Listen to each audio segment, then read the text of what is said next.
آج کا سبق سورہ بقرہ کی آیت نمبر 198 سے ہے۔ اعوذ باللہ من الشیطان الرجیم، بسم اللہ الرحمن الرحیم۔ لیس علیکم جناح ان تبتغوا فضلا من ربکم فاذا افضتم من عرفات فاذکروا اللہ عند المشعر الحرام واذکروہ کما ہداکم وان کنتم من قبلہ لمن الضالین۔ اللہ تعالیٰ نے ارشاد فرمایا، تم پر کوئی گناہ نہیں کہ تم اپنے رب کا فضل تلاش کرو، پھر جب تم عرفات سے واپس آؤ تو اللہ کا ذکر کرو مشعر حرام کے پاس، اور اسے یاد کرو جیسے اس نے تمہیں ہدایت دی ہے، اگرچہ تم اس سے پہلے گمراہ لوگوں میں سے تھے۔ اس آیت مبارکہ کا شان نزول یہ ہے کہ زمانہ جاہلیت میں لوگ حج کے ایام میں مختلف بازار لگاتے تھے، عکاظ میں، ذو المجاز میں، مجنہ میں۔ تو جب اسلام کا زمانہ آیا تو مسلمان جہاں اسلام نے اور حج کے دنوں میں زمانہ جاہلیت کی خرافات سے منع کیا، لوگ کھیل تماشے بھی کرتے تھے، تو مسلمانوں کے ذہن میں خیال یہ آیا کہ شاید جیسے وہ کھیل تماشے اور خرافات منع ہو گئی ہیں تو شاید حج کے دنوں میں تجارت کرنا اور خرید و فروخت کرنا بھی شاید منع ہو اور اخلاص کے خلاف ہو۔ تو اس موقع پر یہ آیت نازل ہوئی۔ مسند احمد کی ایک روایت بھی ہے، حضرت عبداللہ بن عمر رضی اللہ عنہ فرماتے ہیں کہ نبی کریم صلی اللہ علیہ وسلم کے پاس ایک شخص آئے اور آ کر انہوں نے عرض کیا کہ یا رسول اللہ، حج کے دنوں میں ہم اونٹوں کو کرائے پہ چلاتے ہیں، یعنی سواری کے طور پر لوگ ان کے اونٹ لے جاتے ہوں گے جیسے آج کل لوگ ٹیکسی کرا لیتے ہیں گاڑی، تو ایسے ان کے اونٹ لے جاتے تھے۔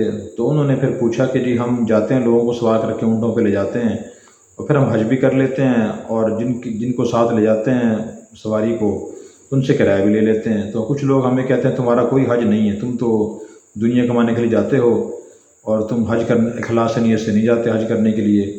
تو جب اس نے یہ بات حضور سے پوچھی کہ یا رسول اللہ، کیا واقعی ہمارا حج قبول نہیں ہوگا، اخلاص کے خلاف ہے، تو آپ نے گردن جھکا لی، کوئی جواب نہ دیا۔ اور یہ نبی کریم صلی اللہ علیہ وسلم کی عادت مبارکہ تھی کہ جب بھی کوئی شخص آپ سے ایسا مسئلہ پوچھتا جس کے بارے میں اس وقت تک اللہ کی طرف سے کوئی آیت نازل نہ ہوتی، کوئی شرعی حکم واضح نہ ہوتا، تو آپ خاموشی اختیار فرماتے تھے۔ اس میں ہمارے لیے بھی سبق ہے کہ جس مسئلے کا علم نہ ہو ایک عام مسلمان کو تو وہ خاموشی اختیار کرے۔ مسئلے کے علم کا مطلب یہ ہے کہ اس نے کسی عالم دین سے مسئلہ پہلے پوچھا نہیں ہے، اس کے بارے میں قرآن کریم میں کوئی آیات یا حدیث مبارکہ یہ مستند کتاب کا حوالہ اس کے ذہن میں نہیں ہے، تو پھر وہ خاموشی اختیار کرے۔ اکثر لوگ اپنے ذہن سے کہہ دیتے ہیں کہ جی میرا تو خیال ہے کہ یہ کام جائز ہی ہوگا، اسلام میں اتنی سختی تو نہیں ہے، یا میرا خیال ہے کہ یہ کام ناجائز ہونا چاہیے، احتیاط کرنی چاہیے۔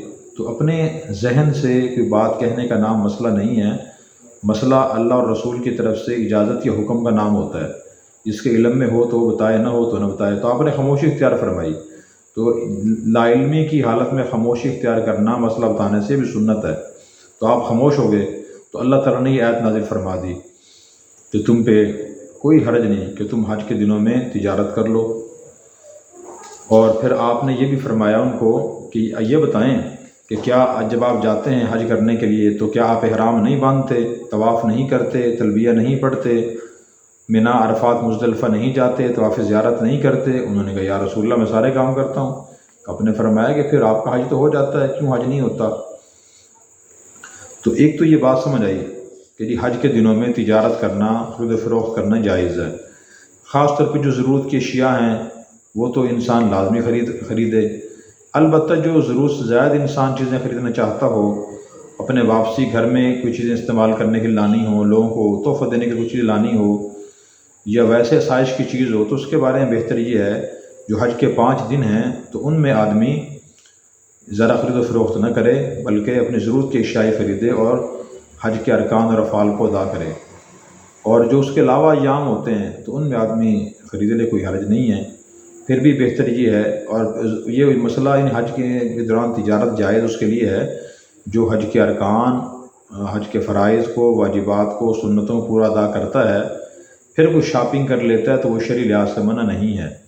خدا نہ خواستہ اگر وقت سارا بازاروں میں گزارتا ہے، حج کے پورے ارکان بھی ادا نہیں کرتا، نماز باجماعت بھی نہیں پڑھتا، تو پھر اس کے لیے یہ منع ہے، کیونکہ حج کے جانے کا اصل مقصد تو حج ہوتا ہے نا۔ تجارت ضمناً جائز ہے، اس سفر کا اصل مقصد تجارت نہیں ہوتا، حج ہوتا ہے۔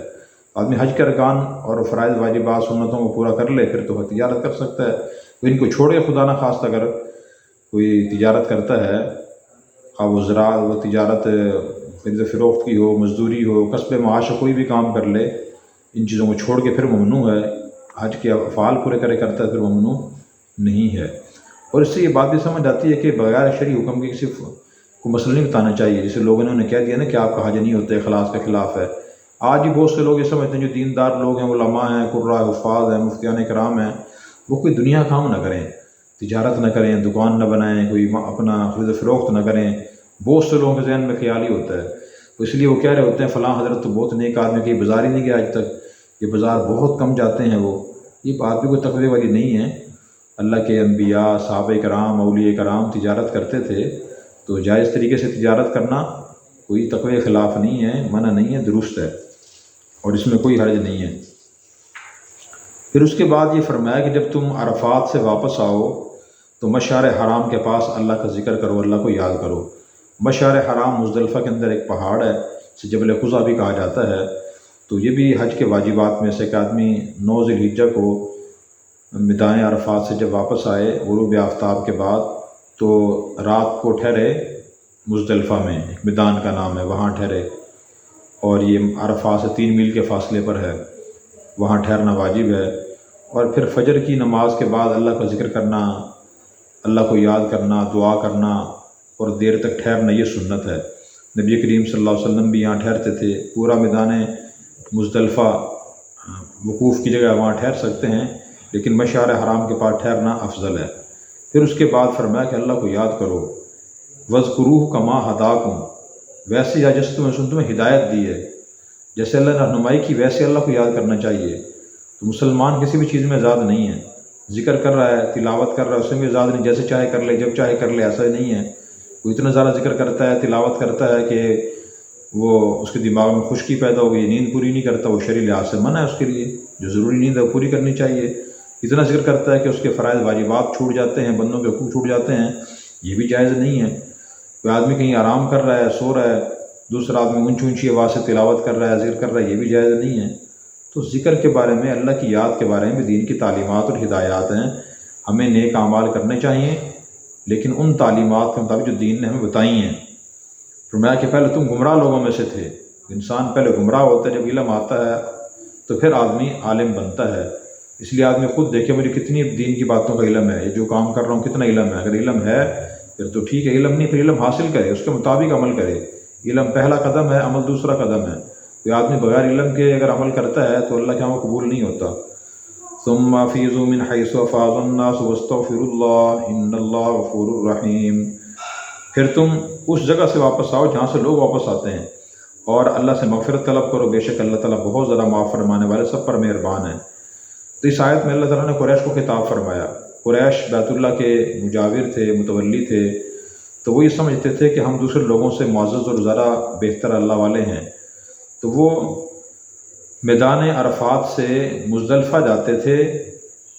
عرفات وہ میدان منا سے مزدلفہ جاتے تھے، عرفات نہیں جاتے تھے، جبکہ شرعی حکم یہ ہے کہ آدمی منا سے عرفات جائے، عرفات سے مزدلفہ آئے۔ وہ جاتے وہ عرفات میں اس لیے نہیں تھے، عرفات ہی میدان ہے کہ عرفات حدود حرم سے باہر ہے۔ وہ کہتے تھے کہ عام لوگ جاتے ہیں، ہم تو بیت اللہ کے مجاور ہیں، معزز لوگ ہیں، اللہ والے ہیں، ہم تو عام لوگوں کی طرح حدود حرم سے باہر نہیں جائیں گے، ہم تو مزدلفہ میں ہی رہیں گے۔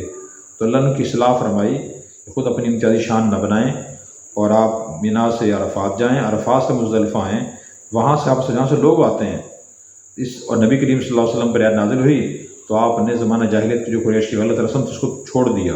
اس میں ہمارے لیے بھی سبق ہے کہ اللہ کے احکام سن کے، نبی کا حکم سن کے، اپنے خاندان کی جو خلاف شرع رسومات ہیں ان کو چھوڑ دیں، ان کو ترک کر دیں۔ ایک مسلمان کا معنی ہی فرم بردار ہوتا ہے جو اللہ رسول کی بات مانتا ہے۔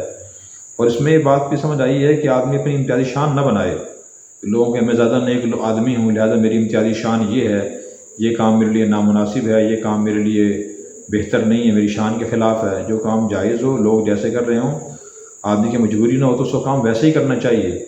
اپنے امتیازی شان بنا کے رہنا درست نہیں ہے۔